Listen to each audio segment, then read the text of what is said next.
சொத்துரிமை பாகுபாடுகளுக்கு பொது சிவில் சட்டமே தீர்வு என முஸ்லிம் தனிநபர் சட்ட வழக்கில் உச்சநீதிமன்றம் கருத்து தெரிவித்துள்ளது. முஸ்லிம் தனிநபர் சட்டத்தின் கீழ் பெண்களுக்கு சமமான சொத்துரிமை மறுக்கப்படுவதாக உச்சநீதிமன்றத்தில் மனு தாக்கல் செய்யப்பட்டது.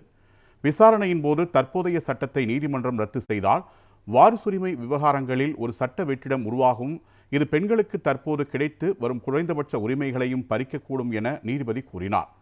எனவே கொள்கை ரீதியாக அரசு பொது சிவில் சட்டத்தை நடைமுறைப்படுத்துவதே சிறந்தது என்று தெரிவித்தார்.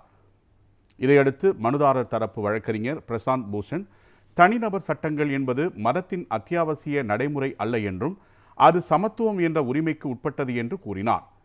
இறுதியாக மனுவை திருத்தி தாக்கல் செய்ய அவகாசம் வழங்க வேண்டும் என்ற வழக்கறிஞர் பிரசாந்த் பூஷனின் கோரிக்கையை ஏற்றுக்கொண்ட நீதிபதிகள் விசாரணையை ஒத்திவைத்தனர்.